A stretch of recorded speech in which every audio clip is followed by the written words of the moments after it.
Hello, my beautiful YouTube fam. It's NowIamNappy, and I'm back for another Tip Tuesday. Now, this week we're going to be making an Ayurvedic shampoo infused with neem powder. Now, y'all, neem is wonderful and has antimicrobial, antibacterial, antifungal properties. Great for those suffering with dandruff, dermatitis, a dry and itchy scalp. Now, y'all know I have showed y'all so many other recipes, but I have neglected to give y'all shampoo. So let's go ahead and jump in and get started. All right, so we're going to begin with our surfactants. Now I'm going to be using sodium cosyl isothiocyanate, or from here on out will be called SCI. We'll be adding 34 grams. Now a little bit about this particular form. I have the powdered form, but they also have flakes and noodles. SCI is considered a mild surfactant and is derived from coconuts. Because SCI is not very soluble in water, I'm going to be using polysorbate as a solubilizer, and we'll be adding 4 grams of this. Next up, we'll be adding 20 grams of cocamidopropyl betaine, which is also a surfactant, but it's a very mild but cleansing surfactant. Now, y'all, actually I learned by adding mild surfactants together, it can help reduce some of the harshness of surfactants. Now I'm going to set these surfactants on the double boiler to begin the meltdown process. Now, if I were to have only used all liquid form surfactants, I would not need to melt this down, and we can do a cold process shampoo. Now we're going to move on to the non-surfactants. We're going to add 94 grams of distilled water, followed up with 20 grams of aloe vera,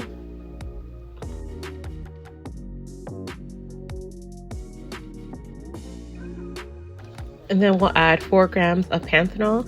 We know panthenol is a film-forming humectant. Next, we will add neem. We're going to add 2 grams of neem powder. Now, neem has antifungal, antimicrobial, antibacterial properties. So this is a great addition to any shampoo if you're suffering with dry and itchy scalp, dermatitis, and eczema.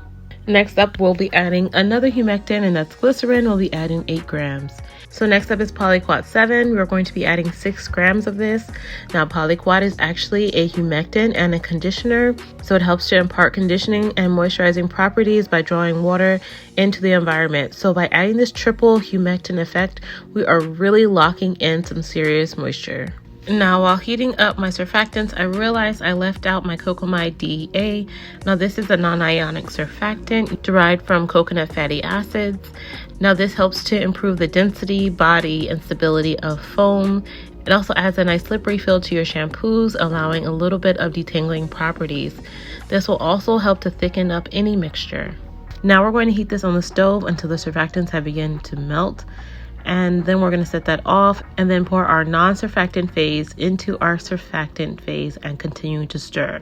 Now, I realize for this mixture, I probably could have combined them all together into one container, but I read online that you should heat your surfactants separately, and so this is what I did. I popped this back on the stove so that the mixture could continue to melt and mix together.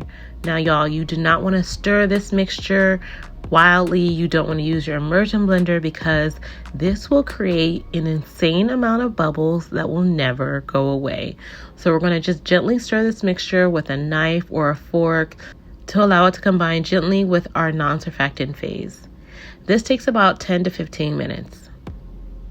Once the mixture has fully combined, set it off to the side, and y'all will notice how this has a nice foaming and slippery effect. Now, once the mixture cools down, y'all, we can begin with our cool down phase, and this is where we are going to add our fragrance. Now, I'm opting for peppermint oil because peppermint has an invigorating effect on the scalp, and sweet orange. I'm going to be adding about 1 to 2 grams of each. Finally, I'm going to preserve this mixture with my Dermavin 2, y'all, because we do have some fresh ingredients, and I'm going to add 2 grams of Dermavin. Go ahead and stir this up one last time. Look at this beautiful texture. Now, y'all, this mixture is going to thicken some more overnight, so you want to set this to the side. Go ahead and pour it into the bottle in which you're going to use for your shampoo process. 2 things I want to mention is that you want to make sure you check the pH of any shampoo, because when you're dealing with surfactants, they generally have a higher pH, and you want to make sure that your preservative can preserve the correct pH of your shampoo. So I'm going to test this particular shampoo, and it has a pH of about 6.5.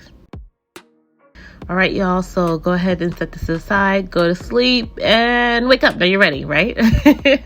Okay, so it's the next day. Look how thick the mixture has gotten, but look how much foam we get from this mixture. It is really beautiful, and I can't wait to apply this to my hair. So let's go ahead and wet our hair for application. Okay, so I just rinsed my hair, and now I'm going to show you the shampoo that's thickened up a little bit since we have let it sit overnight. Yo, look at that texture. All right. So the Cocomite DEA is giving the mixture some stickiness and some slip to this. It really helps to aid in detangling. Now, y'all not about to run a whole comb through this, but you can definitely finger detangle your hair with this. I love how much foam we're getting and suds we're getting, even though we know this is not necessary for having a clean scalp. Now, one thing I learned about surfactants is that you can actually combine surfactants together to actually help make the shampoo more mild. The more mild the shampoo will be and less dripping to your hair. Additionally, adding humectants and film-forming proteins can also aid into making your shampoo more conditioning. Also, y'all, this is the perfect time to sneak in a giveaway. So I mentioned on my live that I've reached 25,000 subscribers, and I really want to thank you guys. I'm actually giving away my entire line. That includes the oil, the O and L collection, the shea butter, all of it, y'all. So all you have to do is leave a comment in the comment section down below. You could just say, hey, thank you, whatever, and you'll be entered to win. And I'll pick a winner on Sunday. Y'all, lastly, I just want to say that the peppermint in the soap is making my scalp feel nice and invigorated, has a cooling sensation. I'm loving it. My hair is not feeling stripped at all, and I'm about to rinse this off. Okay, y'all, I just rinsed my hair. My scalp feels nice and clean with a little tingling sensation. Y'all, a good moisture balance. Look at my hair. You can see some little coils popping in here.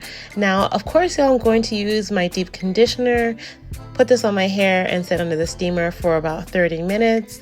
And then, yeah, that's really it for my wash days. So let's get to it. Okay, so let me know down below if you guys have any questions regarding the making process of the shampoo or any of the benefits of this.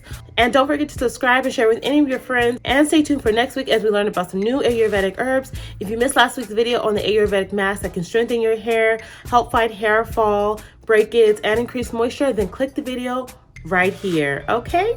But that's it for this week. I'll see y'all next time. Bye.